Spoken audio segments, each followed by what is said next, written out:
Katru kan?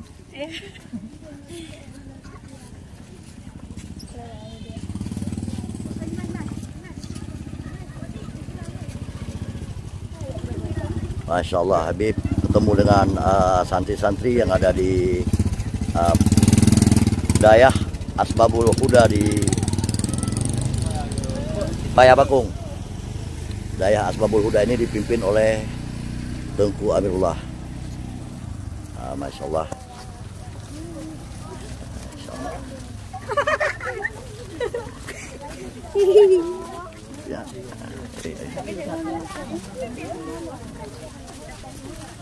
Allah.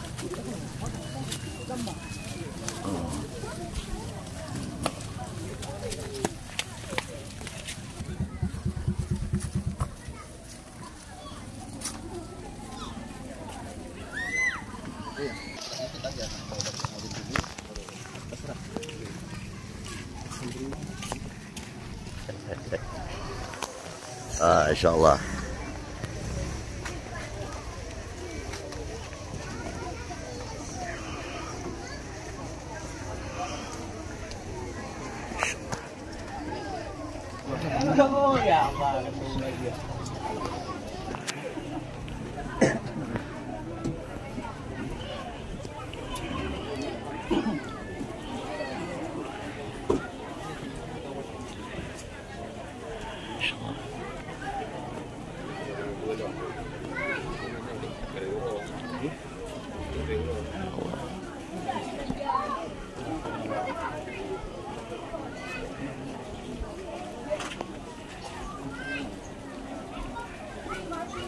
Video je. Saya buat video ni.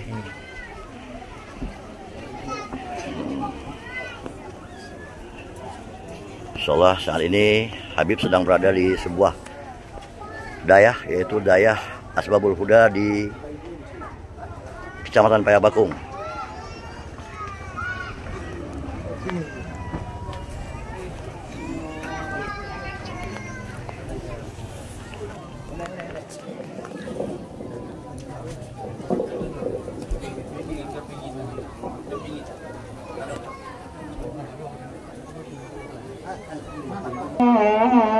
وأستمنح الله تعالى رضوانه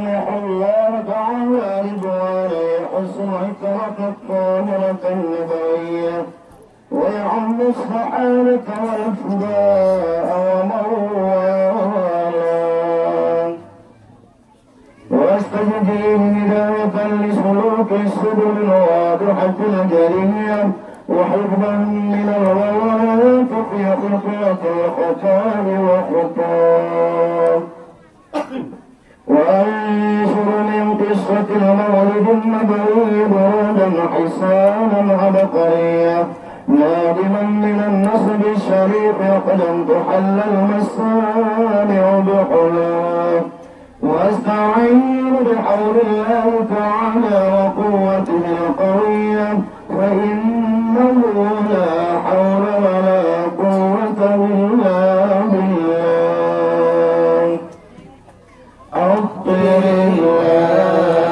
وما قمر الليل بعرف سهيم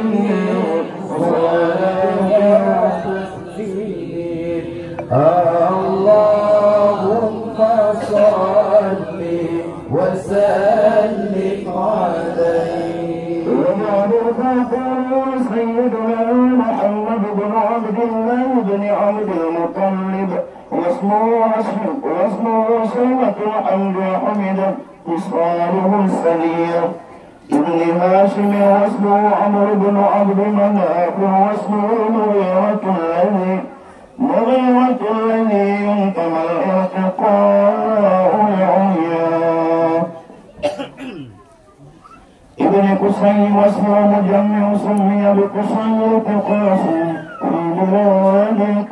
ساعة قصية إلى أن عاده الله تعالى إلى الحرم المحترم فحما حماه ابن كلاب واسمه حكيم بن مرة بن كعب بن لؤي بن غالب بن فهر واسمه قريش وإليه تنسب المتون القرشية وما فوقه كلال كما جناح إليه الكثير والقضاء ابن مالك بن نضر بن كنانة بن خزيمة بن مدركة بن إلياس وهو أول من آدم إلى الرحاب الحرمية وسمع في صوبه النبي صلى الله عليه وسلم ذكر الله تعالى ولمبان ابن مضار بن نزار بن معد بن أدنان وهذا سلك نجمت فرائده بيان سنة سنية ورفعوا إلى الحي بواويل أمسك عنه الشارع وأباه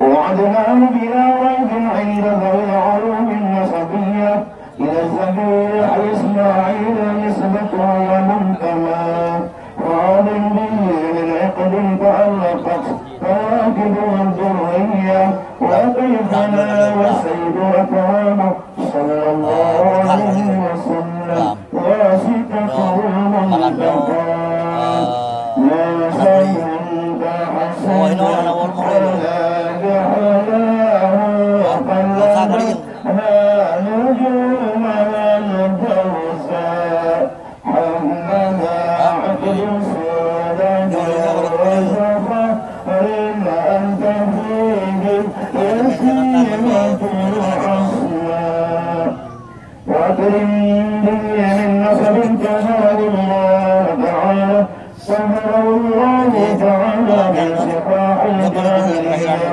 أولد الزين ويعطي والده في مولد يمني الهوى وبظاهره المتهمة محمد آباء الأمجاد صرح الاسمين تركوا الصفاح فلم يصبروا معاذ من آدم إلى أبيه وأمه صلاة سلام النبوة في أصال نوار مبهية وبلغه في جبين جده عبد المطلب وابنه عبد الله عبد الله أغنى قدره الكريم بعرف شديد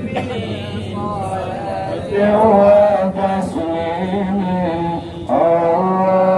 اللهم صل وسلم عليه ولما أراد الله تعالى إبراز حقيقته المحمدية وإظهاره جسما وروحا بصورته ومعناه نقله إلى مقره من صلبة آمنة الزهرية وحصل القريب المجيب لأن تكون أما لمصطفى ومن في سماوات والأرض بحملها بأنواره الذكية وصلاة وصب الوجود نسيم صبا وكسيت الأرض بعد كل جدبها من النبات فلالا سنسيا وعينات الثمار وأدنى الشجار للجاني جنان ونطقا بحمله كل دابة لقريش بفصاح الألسن العربية وحرك الأسرة والأسلام على الوجوه والأفواه وتباشرت وحوش المشارق والمغارب والدواب البحرية وانتزت العوالم من السرور كأسرائيا وبشرت الجن بظلام زمانه وانتزت القيامة ورحيبة الرحمانية ولم يبقى كل حجر حجر رسول وأتي الأمور في المنام فقيل لا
Nabi salam alaika.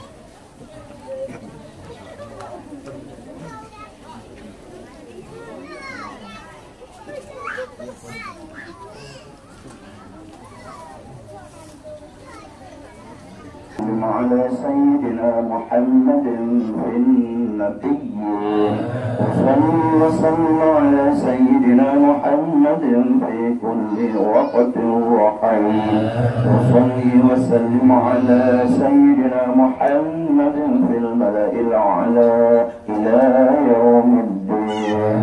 السلام عليك أيها النبي ورحمة الله وبركاته. السلام علينا وعلى عباد الله الصالحين. اللهم بلغ روح سيدنا محمد منا تحية وسلاما وتجزي عنا أفضل ما جزيت نبيا عن أمته وآتي الوسيلة والفضيلة والشرف والدرجة العالية الرفيعة وابعثه مقاما محمودا الذي وعدته يا أرحم الراحمين. اللهم اجعلنا وسلام على المرسلين والحمد لله رب العالمين. الفاتحة ورحمة الله.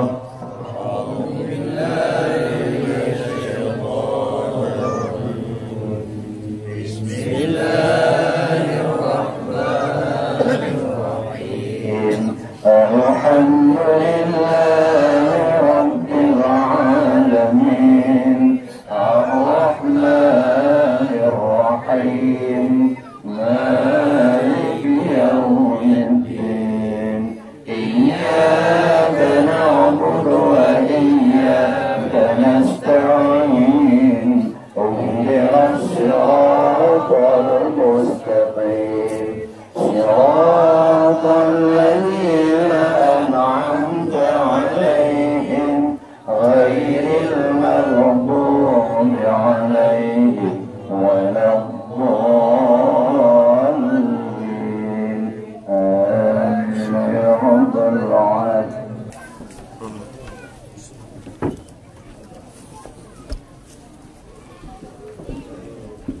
Jadi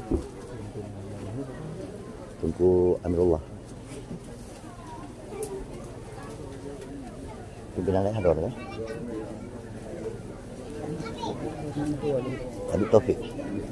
Habib Taufik bin Muhammad Boten Jakarta.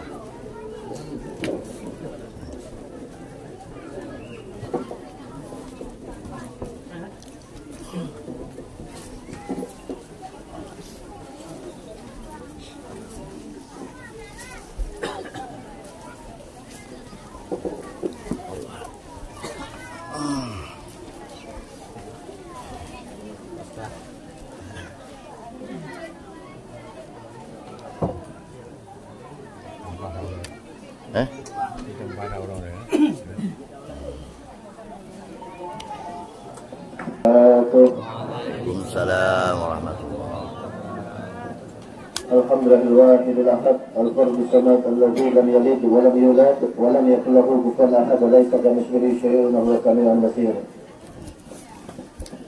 Segenap para alimin ulama, para asatidz, para hujjah, para tokoh masyarakat, wabil khusus pada guru kita Tunku Amirullah selaku pimpinan Daya Asbabul Huda, juga hadirin hadirat yang hadir pada sore hari ini Mudah-mudahan tidaklah kita keluar dari tempat ini terkecuali Allah ampuni semua dosa-dosa kita, Allah tutup semua aib-aib kita, Allah gobur segala hajat-hajat kita. Mudah-mudahan dengan berkatnya baginda Nabi Muhammad yang sedang sakit Allah angkat penyakitnya, yang sedang punya hutang Allah lunasi hutang-hutangnya, dan mudah-mudahan yang belum punya pekerjaan Allah kasih pekerjaan, yang belum punya jodoh Allah kasih jodoh yang soleh dan soleha, dikaruniakan anak cucu yang soleh dan soleha, dan mudah-mudahan semua hadir diizinkan untuk bisa berziarah ke makam Rasulullah dan dimatikan kita semua dalam keadaan husnul khatimah. Amin. Amin. Amin.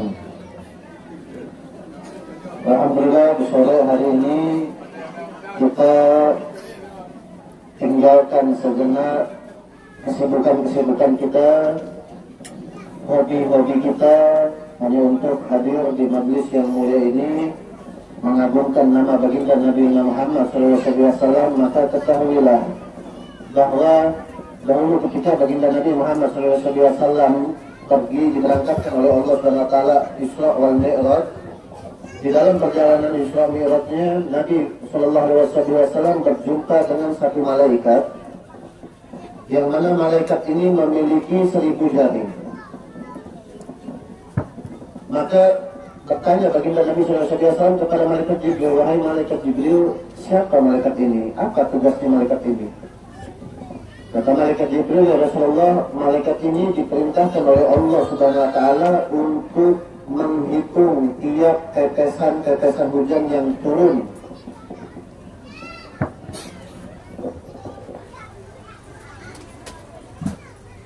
Kata malaikat Jibril alaihissalam, ya Rasulullah, malaikat ini diperintahkan oleh Allah Subhanahu wa Ta'ala untuk menghitung tetesan-tetesan hujan, tiap-tiap tetesan hujan yang turun dari langit ke muka bumi. Kaget Rasulullah Sallallahu Alaihi Wasallam mendengarnya. Akhirnya Rasulullah datangi mendekat kepada malaikat tersebut dan Rasulullah bertanya, wahai malaikat, apa tugasmu? Ya Rasulullah, aku diperintahkan oleh Allah menghitung tiap tetesan hujan yang turun dari langit ke muka bumi, dari zaman Nabi Allah Adam sampai nanti berakhirnya segala sesuatu ciptaan. Kata Rasulullah, apa kamu bisa menghitungnya dengan persis? Tidak ada yang terlewat sedikit pun? Kata malaikat ini, ya Rasulullah, saya bisa menghitung tiap tetesan hujan, berapa jumlah tetesan hujan yang Allah turunkan tanpa ada yang terlewat satu tetes pun. Saya mampu menghitung tiap tetesan hujan yang turun di gunung-gunung, di lautan, di lembah-lembah, bahkan di tempat yang manusia belum pernah datangi. Saya mampu menghitung tanpa ada yang terlewat satu tetes pun. Luar biasa baginda Nabi takjubnya kepada malaikat tersebut. Akhirnya kata baginda Nabi, kalau begitu apakah kamu memiliki kekurangan? Karena tetesan hujan aja kamu mampu hitung dan tanpa ada yang terlewat satu tetes pun gak bisa lewat dari hitungan kamu. Apakah ada kekurangan dari kamu? Maka malaikat ini berkata, ya Rasulullah, walaupun aku mampu menghitung tiap-tiap jumlah tetesan hujan yang turun, tetapi aku memiliki satu kekurangan. Satu kelemahanku hanya satu. Penasaran baginda Nabi Muhammad SAW, apa kelemahanmu? Apa? Tiap tetesan hujan mampu dihitung tanpa yang terlewat, tapi masih punya kelemahan. Apa kelemahanmu yang satu itu? Kata malaikat tersebut, kelemahanku ya Rasulullah, jika umatmu berkumpul di suatu tempat, lalu mereka berselawat kepadamu, mengagungkan namamu, berzikir kepada Allah SWT dan berselawat kepada baginda Nabi Muhammad SAW, maka pada saat itu aku tidak mampu menghitung berapa banyak Allah turunkan rahmat untuk mereka, berapa banyak Allah turunkan ampunan untuk mereka, berapa banyak Allah turunkan keberkahan untuk mereka, berapa banyak Allah turunkan berikan pahala-pahala untuk mereka, berapa banyak Allah angkat mereka punya derajat. Aku tidak mampu menghitungnya. Itu kelemahanku. Rasulullah SAW mendengar hal ini gembira, karena artinya umatnya Rasulullah yang berselawat kepada Rasulullah memiliki keberkahan, rahmat, kasih sayangnya Allah serta ampunan dari Allah SWT melebihi jumlah tetesan hujan yang turun dari langit ke muka bumi. Alhamdulillah kita sore hari ini dari sekian banyak manusia, kita yang dipilih oleh Allah dan Rasulnya untuk hadir di majlis yang mulia ini hanya untuk mengagungkan nama baginda Nabi suci Maulana Muhammad sallallahu alaihi wasallam, nama yang disejajarkan oleh asma Allah yang mulia, nama yang disejajarkan, satu-satunya nama yang disejajarkan oleh asma Allah yang suci, la ilaha illallah Muhammad Rasulullah. Dengan nama tersebut yang mana Nabi Adam alaihissalam mohon ampun kepada Allah subhanahu wa ta'ala atas dosa-dosanya, sehingga ketika Nabi Adam mengatakan, ya Allah ampuni saya dengan berkat la ilaha illallah Muhammad Rasulullah, maka Allah subhanahu wa ta'ala mengirim malaikat untuk bertanya kepada Nabi Adam, dari mana mengetahui kalimat la ilaha illallah Muhammad Rasulullah, karena aku belum pernah mengajarkannya kepada Adam. Maka kata Nabi Adam, betul, memang Allah belum mengajarkan kalimat la ilaha illallah Muhammad Rasulullah kepada aku. Tetapi ketika Allah meniupkan ruh ke dalam jasadku dan pertama kali aku bisa melihat, aku melihat alam semesta ini tertulis kalimat la ilaha illallah Muhammad Rasulullah. Di dinding-dinding surga tertulis kalimat la ilaha illallah Muhammad Rasulullah. Di dahi-dahi para malaikat tertulis kalimat la ilaha illallah Muhammad Rasulullah. Di leher-leher bidadari tertulis kalimat la ilaha illallah Muhammad Rasulullah. Maka di situ aku mengetahui bahwa pasti Muhammad ini sosok yang paling sangat dicintai oleh Allah Subhanahu wa taala, sehingga namanya disejajarkan oleh asma Allah yang suci. Maka saya mohon ampun kepada Allah melalui perantara baginda Nabi Muhammad sallallahu alaihi wasallam. Maka kata Allah Subhanahu wa taala, betul, sungguh aku tidak akan ciptakan alam semesta kalau bukan karena kekasihku Muhammad. Dan engkau pun aku ciptakan karena kekasihku Muhammad. Dan karena engkau memohon ampunanku dengan perantara wasilah kepada kekasihku Muhammad, maka aku ampuni kesalahan-kesalahanmu, dosa-dosamu, dan aku terima taubatmu. Maka kata Nabi Adam alaihissalam, ada 4 kemuliaan yang Allah berikan kepada khusus untuk umat Nabi Muhammad. Yang 4 kemuliaan ini Allah tidak berikan kepada Nabi Adam, walaupun Nabi Adam seorang nabi yang pertama, rasul yang pertama, manusia yang pertama. Kata Nabi Adam alaihissalam, 4 kemuliaan yang hanya Allah berikan khusus untuk umatnya Nabi Muhammad. Pertama, taubatku hanya diterima di kota Mekah, sedangkan taubat umat Nabi Muhammad diterima di mana saja mereka berada. Kedua, tadinya aku bersama dengan istriku berada di surga dan aku hanya melakukan satu kesalahan. Allah langsung mengeluarkan aku dan istriku dari surga. Sedangkan umat Nabi Muhammad, berapa banyak mereka melakukan kesalahan kepada Allah, tetapi Allah tetap memasukkan mereka ke dalam surganya Allah Subhanahu wa ta'ala. Yang ketiga, tadinya aku bersama-sama dengan istriku di surga, tetapi karena satu kesalahan Allah pisahkan aku dengan istriku bertahun-tahun lamanya. Sedangkan umat Nabi Muhammad, mereka banyak durhaka kepada Allah, tapi Allah tidak pisahkan mereka dari istri mereka. Dan yang keempat, tadinya aku bersama dengan istriku di surga berpakaian. Ketika aku melakukan satu kesalahan, maka Allah membuat aku telanjang bersama istriku pun telanjang. Sedangkan umat Nabi Muhammad, mereka durhaka kepada Allah Subhanahu wa taala dalam keadaan telanjang, tetapi Allah tetap memberi mereka pakaian. 4 kemuliaan ini hanya Allah berikan khusus hanya untuk umat Nabi Muhammad, dan tidak Allah berikan kepada umat-umat Nabi yang lain, dan termasuk kepada Nabi Adam, walaupun Nabi Adam seorang Nabi yang pertama, manusia pertama sallallahu alaihi wasallam. Maka ketahuilah, Nabi sallallahu alaihi wasallam mengatakan, Inna Quraisyan kanat nuran baina yaday lazi azza wa jalla qabla yaluqu Adam bi alfi sabri zalikan nuru tusabi malaikatu bitasbih. Kata baginda Nabi Muhammad SAW, sesungguhnya ada seseorang yang pada waktu itu masih berwujud cahaya di hadapan Allah Subhanahu wa taala 2000 tahun sebelum terciptanya Nabi Adam, yang mana cahaya ini selalu bertasbih kepada Allah, maka bertasbih pula para malaikat-malaikat mengikutinya. Maka sahabat bertanya, cahaya apa ini ya Rasulullah? Itu cahayaku, karena sungguh Nabi Muhammad SAW di dalam penciptaan Rasulullah pertama yang diciptakan sebelum segala sesuatu tercipta. Bahkan Rasulullah sudah diciptakan lebih dahulu oleh Allah Subhanahu wa taala 2000 tahun sebelum Allah ciptakan Nabi Adam. Maka baginda Nabi mengatakan, ana min nurillah wa kullu alamu syai'in min nurih. Aku ini tercipta dari nurnya Allah, dan kalian semua alam semesta beserta isinya tercipta dari nurku. Maka bersyukur kepada Allah Subhanahu wa taala dan banyak sholawat kepada baginda Nabi, karena kita punya kehidupan ini karena baginda Nabi Muhammad sallallahu alaihi wasallam. Kita lahir di muka bumi ini tanpa kita minta dari Allah kepada Allah, tanpa usaha dari kita, Allah jadikan kita lahir di keluarga muslim, lahir menjadi umatnya Nabi Muhammad, umat yang paling mulia dari seluruh umat yang mana diberikan oleh Allah SWT begitu banyak kemudahan untuk mendapatkan ampunannya Allah, ridhonya Allah Subhanahu wa ta'ala.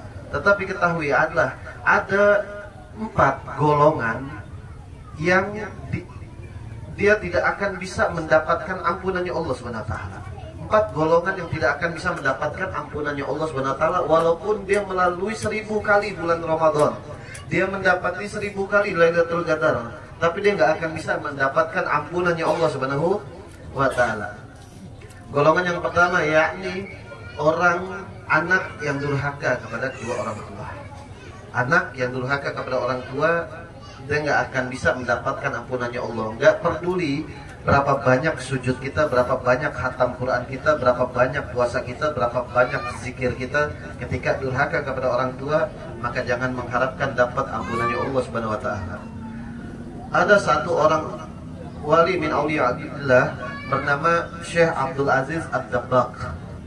Syekh Abdul Aziz Ad-Dabbagh suatu ketika didatangi oleh malaikat, dan malaikat ini berkata, "Wahai Abdul Aziz Ad-Dabbagh, Allah telah memindahkan ketetapanmu yang tadinya kamu ini seorang ahli neraka.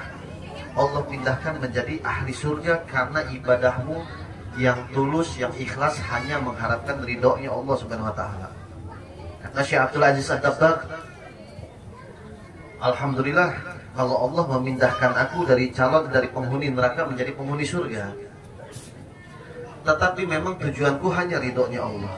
Seandainya Allah ridho aku berada di neraka, maka neraka yang menjadi tujuanku. Seandainya Allah ridho aku di surga, maka surga yang menjadi tujuanku. Jadi aku ibadah tidak mengharap surga dan tidak karena takut neraka, bukan, tapi karena mengharap ridhonya Allah SWT. Dimanapun Allah meridhai aku, di situ aku akan ridho. Tapi aku mau mengetahui, kalau Allah memindahkan aku dari ahli neraka menjadi ahli surga, lantas apa yang membuat Allah menetapkanku menjadi ahli neraka? Padahal seorang Syekh Abdul Aziz Ad-Dabbagh salah satu seorang kekasihnya Allah, walinya Allah. Maka malaikat ini bercerita, dahulu ketika kamu umur 15 tahun, kamu pada waktu itu mendengar suara langkah kaki ibumu, dan kamu mengetahui itu suara langkah kaki ibumu menuju kamarmu, tapi kamu pura-pura tidur biar nggak disuruh sama ibumu. Pura-pura tidur biar ibunya nggak suruh. Akhirnya ketika ibumu masuk ke kamarmu dan mendapati kamu sedang tidur, maka dia pun tidak menjadi untuk menyuruhmu, dan kamu pun mengetahui hal tersebut, yang mana kamu pada saat itu cuma pura-pura tidur agar tidak diperintah oleh ibu. Maka sebab itu Allah murka kepadamu. Semenjak kejadian tersebut, Syekh Abdul Aziz Ad-Dabbagh selalu mengisi ceramah-ceramah, kajian-kajian, selalu membahas tentang birrul walidain, bakti kepada orang tua, taat kepada kedua orang tua melebihi segala-galanya. Dan yang kedua, golongan yang tidak akan mendapatkan ampunan Allah Subhanahu wa ta'ala, yakni pecandu minuman keras. Orang yang gemar mabok-mabokan, apapun alasannya. Ada satu kisah, seorang santri yang begitu alim, begitu cerdas, bahkan santri ini udah menguasai beberapa kitab. Bahkan sering diperintahkan oleh gurunya untuk menggantikan gurunya untuk mengisi kajian-kajian di mana gurunya nggak bisa hadir, muridnya ini, santrinya ini yang diperintahkan oleh gurunya. Tetapi di akhir-akhir hayatnya, saat-saat sakratul mautnya, gurunya datang membimbing seorang santrinya ini untuk mengucap kalimat la ilaha illallah. Tapi sampai meninggal, santri ini nggak bisa mengucap kalimat la ilaha illallah. Heran gurunya luar biasa. Setelah proses pemakaman, gurunya pulang, minta petunjuk sama Allah, ya Allah berikan petunjukmu pada saya. Ada apa dengan santri saya ini? Padahal santri ini santri yang paling taat, santri yang paling soleh, yang paling cerdas. Bahkan dia sering menggantikanku mengisi kajian-kajian. Tetapi kenapa susah untuk dia mengucapkan kalimat la ilaha illallah di akhir-akhir hidupnya? Maka ketika itu tertidur, mimpi dengan berjumpa dengan santri yang tadi siang meninggal. Di dalam mimpinya gurunya ini bertanya kepada santrinya, wahai muridku, apa yang membuatmu tidak bisa menyebut kalimat, tidak bisa mengucap kalimat la ilaha illallah? Ada apa? Padahal aku gurumu ada di sampingmu, membimbingmu, tapi nggak bisa kamu mengucap kalimat la ilaha illallah. Maka kata santri tersebut, wahai guruku, sesungguhnya aku memiliki satu penyakit. Ada luka pada lambungku. Dan aku berobat kepada seorang tabib. Tabib ini mengatakan obat yang bisa mempercepat keringnya luka di lambung kamu cuma satu, yakni khamar, anggur, minum minuman keras. Cuman itu aja obatnya, untuk mempercepat kering luka di lambung kamu. Minimal 1 bulan 1 kali kamu minum, gak usah banyak-banyak, sedikit aja. 1 bulan 1 kali kamu minum dengan niatnya ya untuk obat, karena luka di lambungnya hanya bisa kering dengan khamar. Akhirnya aku mengikuti ucapan tabib ini, 1 bulan sekali aku beli khamar sedikit, aku minum. Niatku meminum khamar adalah untuk obat. Innamal a'malu bin niat. Ini orang suka seperti itu berdalihnya. Tetapi ternyata karena khamar yang 1 bulan sekali, 1 bulan sekali, ternyata karena khamar itu ada di dalam tubuhku, maka sebab itulah Allah mengharamkan lisanku mengucapkan kalimat la ilaha illallah di akhir hidup. Ini yang niatnya untuk obat. Gimana orang yang niatnya untuk senang-senang rayain kesuksesan, atau alasan apa? Buat obat jamu biar gak dingin dan lain-lain sebagainya. Yang buat obat aja gak diizinkan oleh Allah Subhanahu wa taala, apalagi yang buat senang-senang doang. Oleh na'udzubillah min dzalik.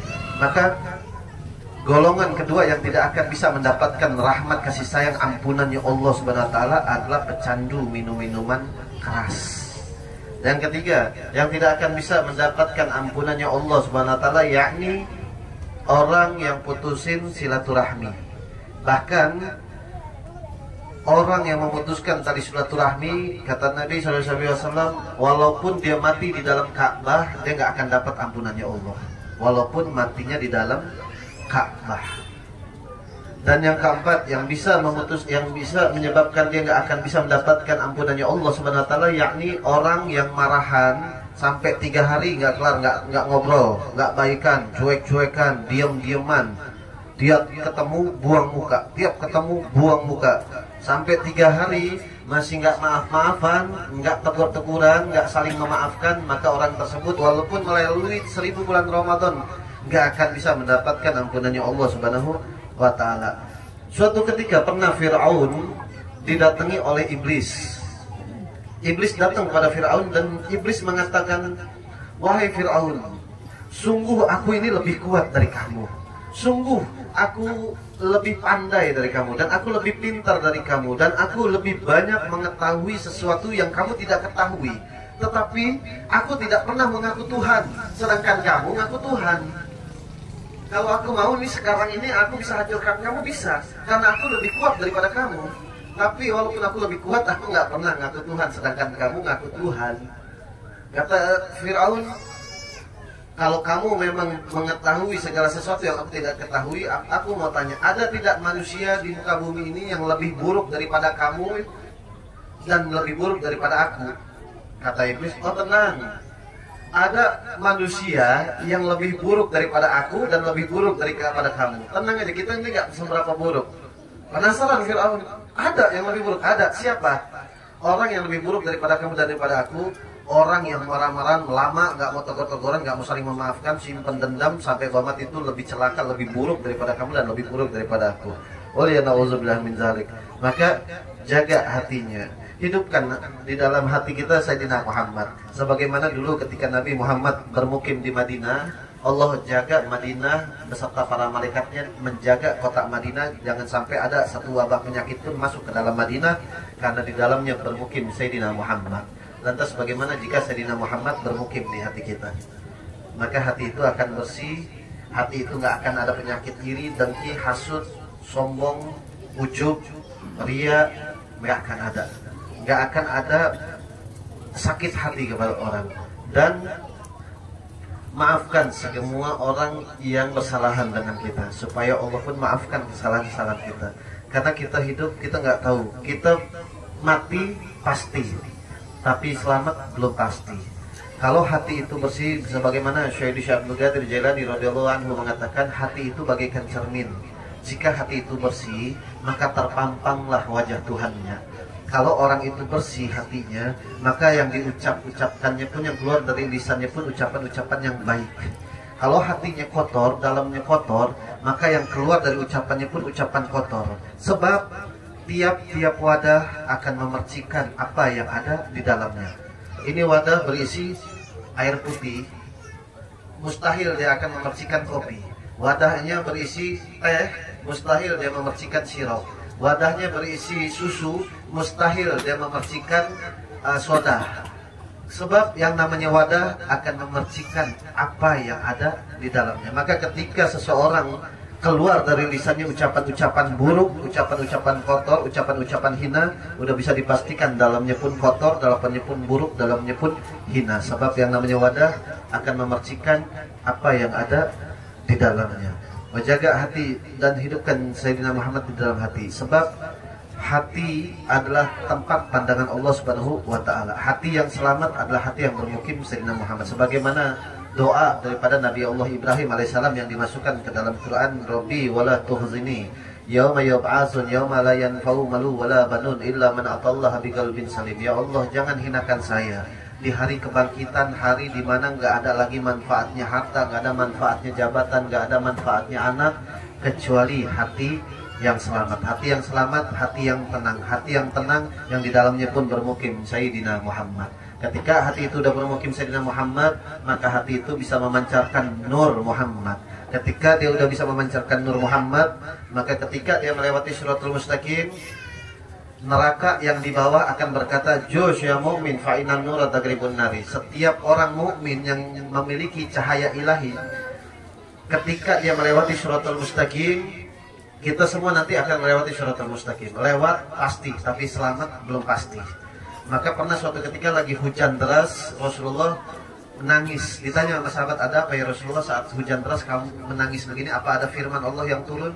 Kata Rasulullah, "Aku melihat hujan yang deras seperti ini. Seperti inilah nanti umatku satu persatu berjatuhan dari Shiratal Mustaqim ke dalam neraka. Seperti ini umatku satu persatu berjatuhan dari Shiratal Mustaqim ke dalam neraka." Tetapi umat yang hatinya dipenuhi dengan cahaya-cahaya ilahi, yang dipenuhi dengan kecintaan kepada Nabi Muhammad, yang hatinya bersih, ketika dia melewati Shiratal Mustaqim, neraka yang di bawah mengatakan, "Jus ya mu'min fa inna nura tagribun nari." Cepatlah wahai mukmin, karena sungguh cahayamu bisa memadamkan apiku. Maka cahayanya orang beriman bisa memadamkan api neraka. Mudah-mudahan Allah Ta'ala izinkan kita untuk bisa selamat, dan juga Allah kurniakan kita anak-anak yang bisa menyelamatkan kita di dunia dan di akhirat. Maka kata Rasulullah, orang mandul bukan orang yang gak punya anak. Orang mandul yakni orang yang anaknya banyak, tapi satu pun kata Rasulullah anaknya gak ada yang manfaat di akhirat kelak. Justru anaknya mungkin masukkan dia ke dalam neraka. Nah, ini banyak terjadi sekarangnya, apalagi di kota-kota besar. Maka udah pilihan bagus, masukin anak ke pondok-pondok kesan, ke dayah-dayah, masukin anak-anak kita biar belajar agama. Boleh anak kita belajar pelajaran-pelajaran umum, tapi jangan pernah lupakan juga pelajaran-pelajaran agama, karena itu modalnya. Anak kita pandai bahasa Inggris, kita bangga. Sedangkan anak kita nggak bisa baca Quran. Malaikat nggak nanya bahasa Inggris kita berapa. Malaikat pun nanya ke kita nggak pakai bahasa Inggris, pakai bahasa Arab. Begitu. Jadi boleh pendidikan mau S1, S2, S3, fadl, nggak ada masalah, bagus. Tapi jangan juga lupakan pelajaran-pelajaran yang bisa menyelamatkan kita di dunia dan di akhirat. Dia bisa sarjana S1, S2, S3, tapi dia juga harus bisa menguasai hukum-hukum tajwid. Dia bisa juga mengerti hukum-hukum rukun-rukun syarat dan sebagainya, tentang sholat, tentang wudhu dan lain-lain sebagainya. Karena itu yang menyelamatkan kita di dunia dan di akhirat. Makanya kalau punya anak, paling tidak baca Al-Fatihah jangan diajarin oleh guru ngaji, tapi orang tua yang ngajarin anak. Karena nanti Al-Fatihah itu akan dipakai di mana-mana. Sholat wajib baca Al-Fatihah, nggak baca Al-Fatihah nggak sah sholatnya. Kalau guru ngaji yang ngajarin, sayang guru ngajinya yang dapat pahalanya. Tapi kalau orang tuanya ngajarin Al-Fatihah aja, gak usah banyak-banyak. Katakan nggak ngerti, yang lain-lain nggak menguasai ilmu Quran, tapi paling tidak orang tua ajarin anak cara baca Al-Fatihah yang benar bagaimana. Karena nanti Al-Fatihah itu dipakai, dia mau baca Quran, dia baca dia sholat, dia apapun yang dia lakukan pasti pakai bacaan Al-Fatihah. Maka selama dipakai oleh anak tersebut bacaan Al-Fatihah tersebut, maka pahalanya pun buat orang tuanya. Maka didik anak-anak, ajari anak-anak dengan Quran. Jangan sampai kita durhaka lebih dahulu sebelum anak durhaka kepada kita. Orang tua yang nggak ngajarin anak tentang Quran, orang tua yang lebih dahulu durhaka sebelum anaknya durhaka. Mudah-mudahan Allah Ta'ala berikan kepada kita anak cucu yang soleh dan soleha, dan juga mudah-mudahan dengan sebab kita bisa menyelamatkan orang tua kita dan guru-guru kita, serta anak cucu keturunan kita pun mudah-mudahan anak cucu yang soleh dan soleha. Dan mudah-mudahan kumpulnya kita di sini menjadi penyebab dikumpulkannya kita nanti bersama-sama dengan baginda Nabi Muhammad SAW. Dan kita keluar dari tempat ini bersama-sama, mudah-mudahan dengan bersamaan kita keluar dari tempat ini, ya Allah ampunin dosa-dosa kita, Allah tutup aib-aib kita, dan Allah matikan kita dengan nikmat husnul khotimah, dan diperjumpakan kita dengan baginda Nabi Muhammad SAW. Rasulullah SAW mengatakan kepada Sayyidatuna Aisyah, wailul man lam yalun yaumal qiyamah, celaka sial orang yang gak bisa memandangku nanti di hari kiamat. Karena itu menjadi perjumpaan suci kita kepada baginda Nabi Muhammad. Kalau pada saat itu kita bisa memandang wajah Nabi Muhammad, maka insya Allah selama-lamanya kita bisa bersama dengan Nabi Muhammad. Tapi kalau pada waktu itu kita nggak bisa memandang wajah suci Nabi Muhammad, maka tidak bisa juga kita bersama baginda Nabi Muhammad. Kata Sayyidatuna Aisyah, siapa ya Rasulullah yang orang yang sial tersebut? Orang yang nggak mau berselawat kepadaku, orang yang tidak mau, yang lisannya berat untuk mengucapkan salamnya kepadaku, orang yang berat lisannya untuk berselawat kepadaku. Orang tersebut orang yang celaka. Orang yang celaka, orang yang sial, karena dia susah untuk berjumpa denganku nanti di yaumil qiyamah. Maka mudah-mudahan kita yang hadir sini diizinkan mata kita untuk bisa memandang wajah suci Rasulullah. Diizinkan tangan kita untuk bisa berjabat tangan dengan Rasulullah. Diizinkan jasad kita untuk bisa duduk bersama baginda Nabi Muhammad sallallahu alaihi wasallam, juga bersama orang tua kita, guru-guru kita, anak cucu keturunan kita semuanya. Amin amin ya rabbal alamin. Sekian dari saya bisa minta maaf yang sebesar-besarnya atas keterlambatannya. Mudah-mudahan kita berjumpa lagi di lain waktu. Mohon maafnya, mohon ridhonya, dan doakan biar perjalanan sehat walafiat sampai kembali ke Jakarta dalam keadaan sehat walafiat tanpa kurang suatu apapun. Wabillahi taufiq wal hidayah wa ridha wal inayah. Assalamualaikum warahmatullahi taala wabarakatuh. Waalaikumsalam warahmatullahi wabarakatuh.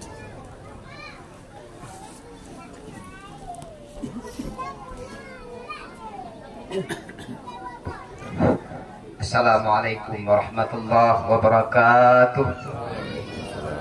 Alhamdulillah wassalatu wassalamu ala sayyidina Muhammad ibn Abdillah wa ala alihi wa ashabihi wa man tabi'ahu wa wala. La haula wa la quwata illa billahil aliyyil azim. Ta'zim kemuliaan dari ulun tuan, terutamanya kepada Bapak Bisi Tungku Imum khusus dari kampung Lasahna, dan juga umumnya kepada kampung-kampung sekitar, dan juga ta'zim keikraman luntuan, utamanya yang setinggi-tingginya kepada Habibina katanya Bapak Habib Taufik Muhammad Ruften dari Jakarta, dan juga ta'zim kemuliaan daripada luntuan kepada seluruh burai-burai luntuan yang hadir tempat pada Asbabul Huda yang dicintainya, dan umumnya kepada seluruh jamaah maulid yang memuliakan yang hadir di tempat yang sanglianya.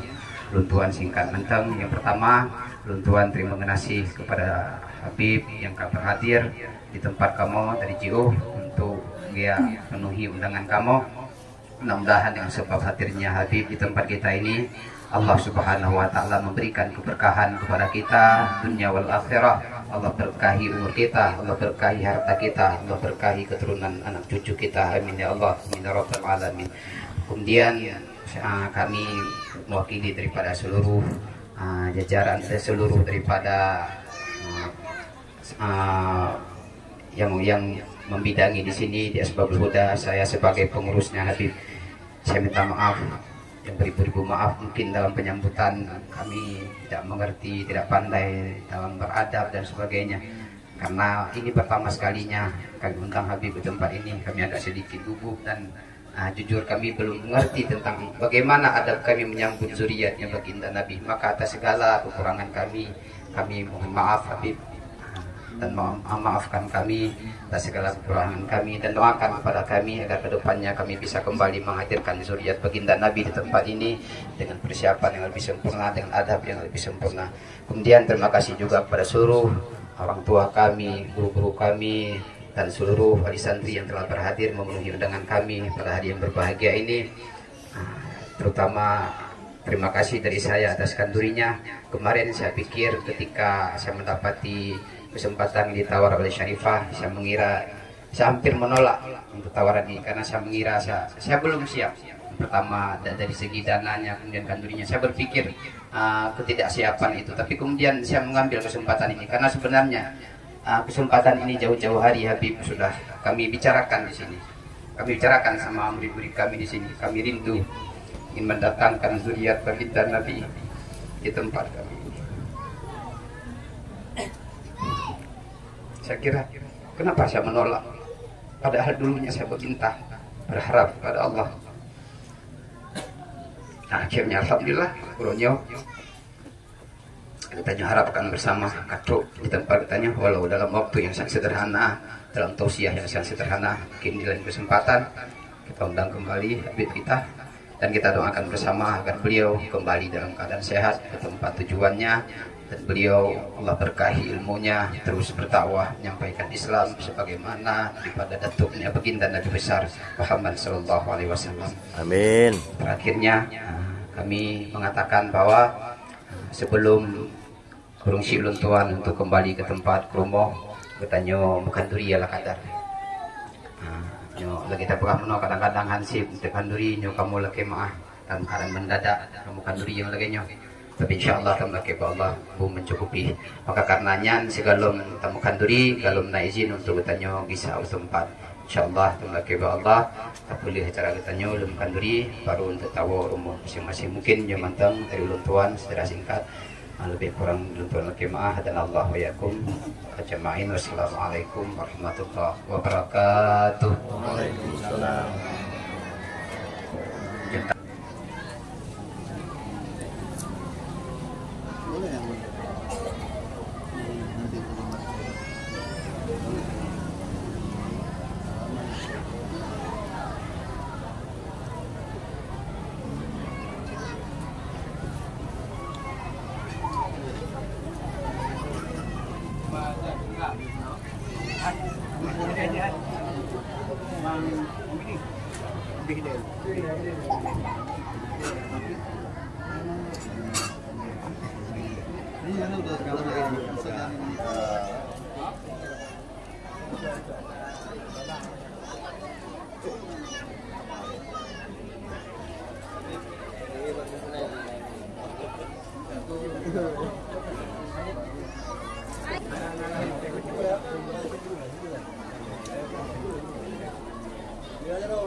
Ini